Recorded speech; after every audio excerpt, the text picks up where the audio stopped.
विष्णु पुराण प्रथम अंश 19वां अध्याय। प्रहलाद कृत भगवत गुण वर्णन और प्रहलाद की रक्षा के लिए भगवान का सुदर्शन चक्र को भेजना।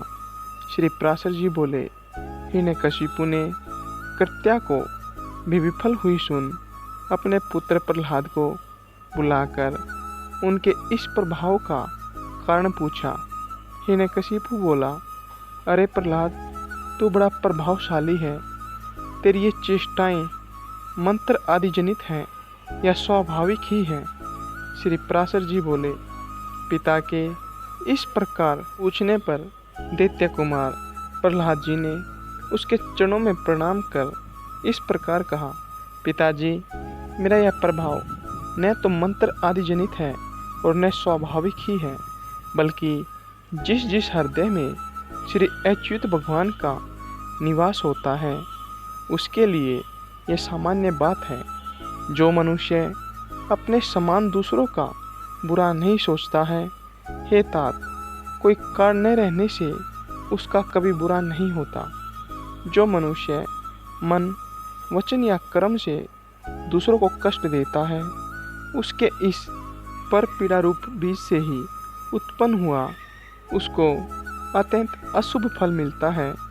अपने सहित समस्त प्राणियों में श्री केशव को वर्तमान समझकर मैं न तो किसी का बुरा चाहता हूँ और न कहता या करता ही हूँ।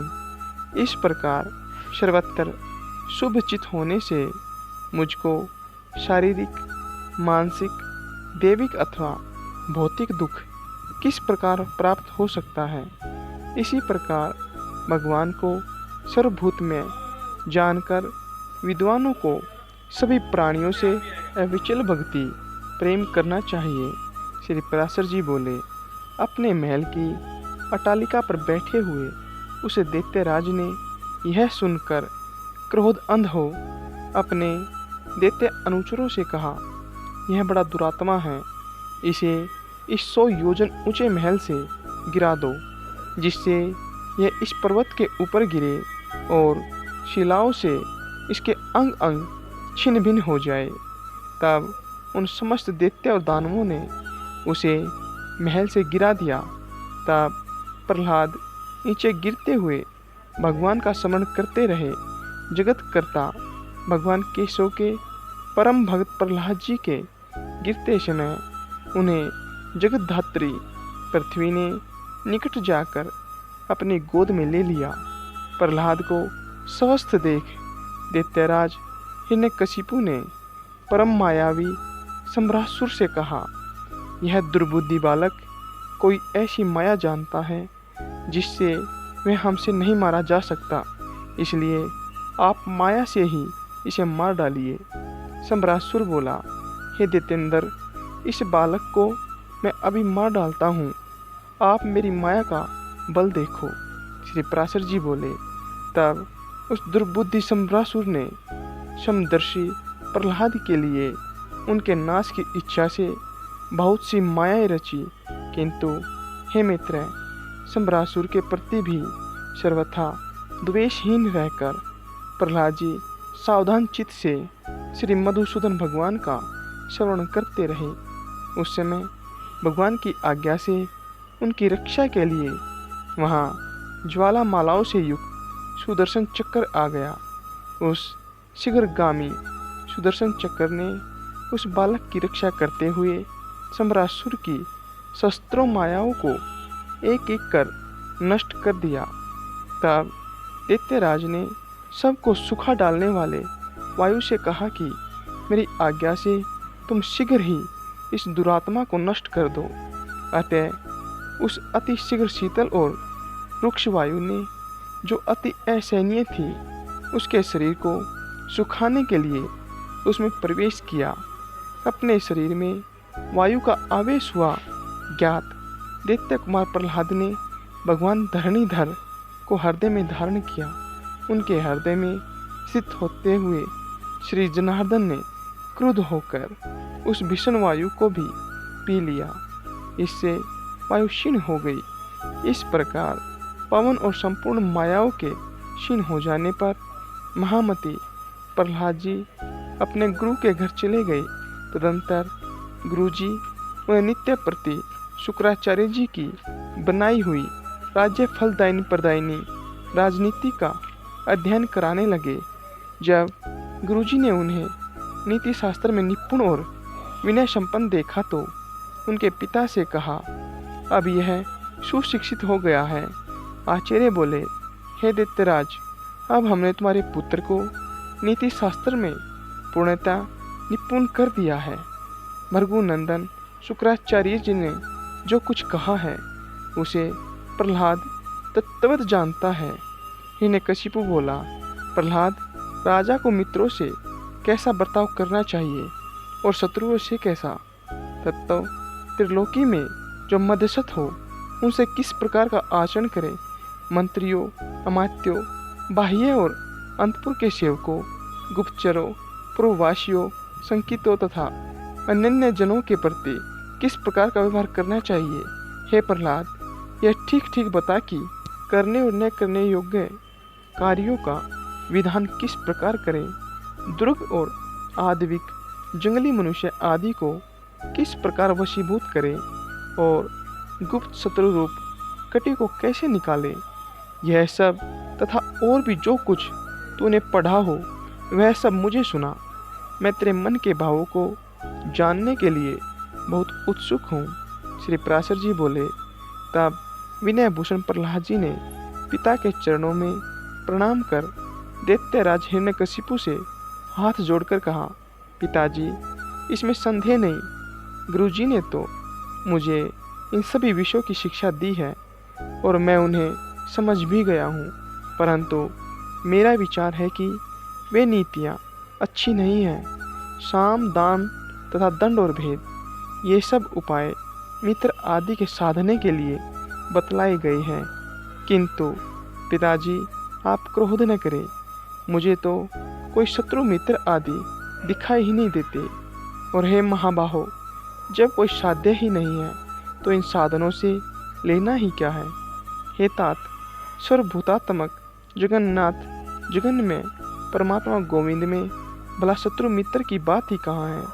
श्री भगवान विष्णु तो आप में, मुझ में और अन्यत्र भी सभी जगह वर्तमान है। फिर यह मेरा मित्र है और यह शत्रु है, ऐसे भेदभाव को स्थान ही कहाँ है।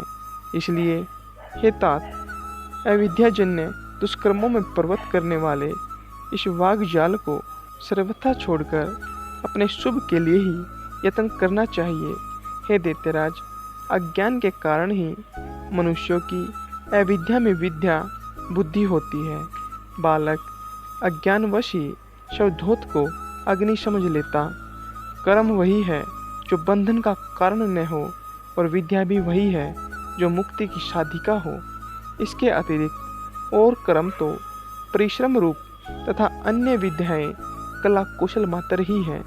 हे महाभाग, इस प्रकार इन सब को असार समझकर अब आपको प्रणाम कर मैं उत्तम सार बतलाता हूँ। आप श्रवण कीजिए। राज्य पाने की चिंता किसे नहीं होती और धन की अभिलाषा भी किसको नहीं है, तथापि ये दोनों मिलते उन्हीं को हैं जिन्हें मिलने वाले होते हैं। हे महाभाग, महत्व प्राप्ति के लिए सभी यत्न करते हैं, तथापि वैभव का कारण तो मनुष्य का भाग्य ही है, उद्यम नहीं।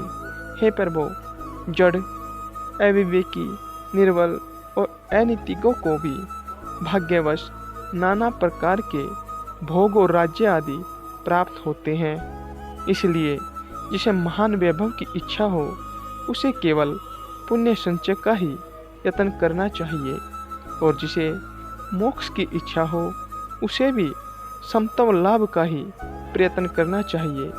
देव, मनुष्य, पशु, पक्षी, वृक्ष और सरीसृप, ये सब भगवान विष्णु से भिन्न स्थित हुए भी वास्तव में श्री अनंत के ही रूप हैं। इस बात को जानने वाला पुरुष संपूर्ण चराचर जगत को आत्मवत देखे, क्योंकि यह सब विश्व रूपधारी भगवान विष्णु ही है।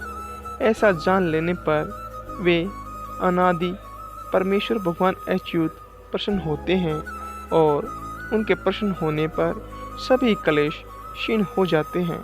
श्री पराशर जी बोले, यह सुनकर हिरण्यकशिपु ने क्रोधपूर्वक अपने राजसिंहासन से उठकर पुत्र प्रहलाद के वक्षस्थल में लात मारी और क्रोध तथा अमर्ष से जलते हुए मानो संपूर्ण संसार को मार डालेगा, इस प्रकार हाथ मलता हुआ बोला, हे विपरचिते, हे राहो, हे बल, तुम लोग इसे भली प्रकार नागपाश से बांधकर महासागर में डाल दो, देरी मत करो, नहीं तो संपूर्ण लोक और दैत्य दानव आदि भी इस मूढ़ दुरात्मा के मत का ही अनुगमन करेंगे, अर्थात इसकी तरह वे भी विष्णु भक्त हो जाएंगे। हमने इसे बहुत रोका, तथापि यह दुष्ट शत्रु की ही स्तुति किए जाता है। दुष्टों को तो मार देना ही लाभदायक होता है। श्री पराशर जी बोले, तब उन दैत्यों ने अपने स्वामी की आज्ञा को शिरोधार्य कर तुरंत ही उन्हें नागपाश से बांधकर समुद्र में डाल दिया। उस समय प्रहलाद के हिलने डुलने से संपूर्ण महासागर में हलचल मच गई और अत्यंत शोम के कारण उसमें सब ओर ऊंची ऊंची लहरें उठने लगी। हे महामते, उस महान जलपुर से संपूर्ण पृथ्वी को डूबती देख हिरण्यकशिपु ने दैत्यों से कहा, अरे दैत्यों, तुम इस दुर्मति को इस समुद्र के भीतर ही किसी ओर से खुला न रखकर सब ओर से संपूर्ण पर्वतों से दबा दो। देखो, इसे न तो अग्नि ने जलाया, न यह शस्त्रों से कटा, न सर्पों से नष्ट हुआ और न वायु विष और कर्त्या से ही क्षीण हुआ, तथा न यह मायाओं से ऊपर से गिराने से अथवा दिग्गजों से ही मारा गया। यह बालक अत्यंत दुष्ट चित्त है। अब इसके जीवन का कोई प्रयोजन नहीं है, अतः अब यह पर्वतों से लदा हुआ हजारों वर्ष तक जल में ही पड़ा रहे, इससे यह दुर्मति स्वयं ही प्राण छोड़ देगा। तब दैत्य और दानवों ने उसे समुद्र में ही पर्वतों से ढककर उसके ऊपर हजारों योजन का ढेर कर दिया।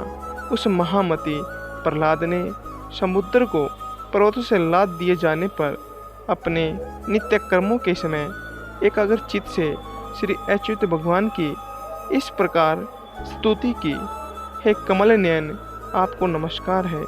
हे पुरुषोत्तम, आपको नमस्कार है। हे सर्वलोकात्मन, आपको नमस्कार है। हे तीक्ष्ण चक्रधारी प्रभो, आपको बारंबार नमस्कार है। गो ब्राह्मण हितकारी ब्राह्मण देव भगवान कृष्ण को नमस्कार है।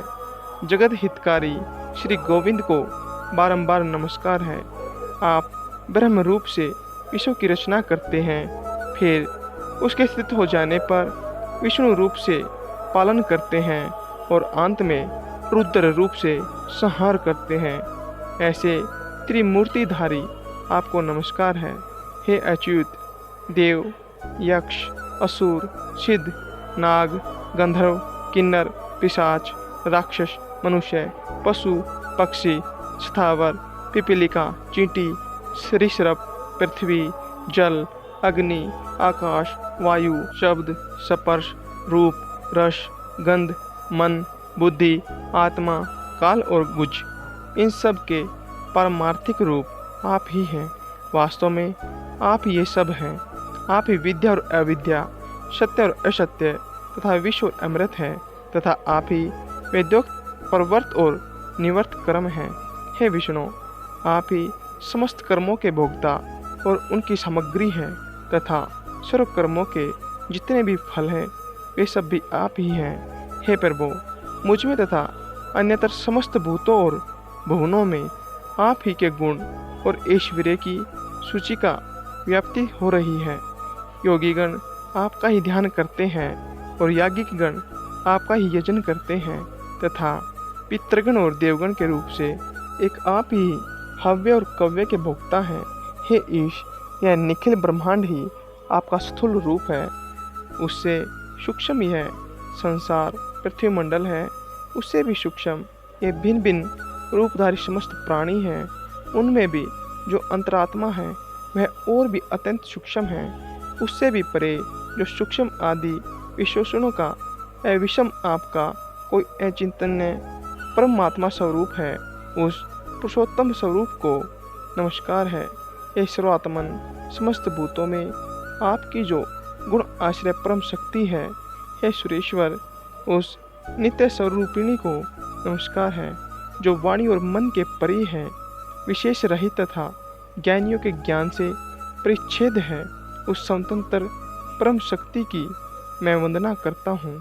उस भगवान वासुदेव को सदा नमस्कार है, जिनके अतिरिक्त और कोई वस्तु नहीं है, तथा जो स्वयं सबसे अतिरिक्त असंग है, जिनका कोई भी नाम अथवा रूप नहीं है, और जो अपनी सत्ता मात्र से ही उपलब्ध होते हैं। उस महात्मा को नमस्कार है, जिनके पर स्वरूप को न जानते हुए ही देवतागण उनके अवतार शरीर को सम्यक अर्चन करते हैं। उस महात्मा को नमस्कार है, जो ईश्वर सबके अंतकरणों में स्थित होकर उनके शुभ अशुभ कर्मों को देखते हैं। उन सर्वसाक्षी विश्वरूप परमेश्वर को मैं नमस्कार करता हूँ, जिनसे यह जगत सर्वथा अभिन्न है। उन श्री विष्णु भगवान को नमस्कार है, वे जगत के आदि कारण और योगियों के ध्येय अव्यय हरि मुझ पर प्रसन्न हो, जिनमें यह संपूर्ण विश्व ओतप्रोत है। वे अक्षर अव्यय और सबके आधारभूत हरि मुझ पर प्रसन्न हो, जिसमें सब कुछ स्थित है, जिससे सब उत्पन्न हुआ है, और जो स्वयं सब कुछ तथा सबके आधार है। उन श्री विष्णु भगवान को नमस्कार है। भगवान अनंत स्वर्गामी है, अतः वे ही मेरे रूप से स्थित है, इसलिए यह संपूर्ण जगत मुझी से हुआ है। मैं ही यह सब कुछ हूँ, और मुझ सनातन में ही यह सब स्थित है। मैं ही अक्षय नित्य और आत्म आधार परमात्मा हूँ, तथा मैं ही जगत के आदि के अंत में स्थित ब्रह्म संज्ञक परम पुरुष हूँ।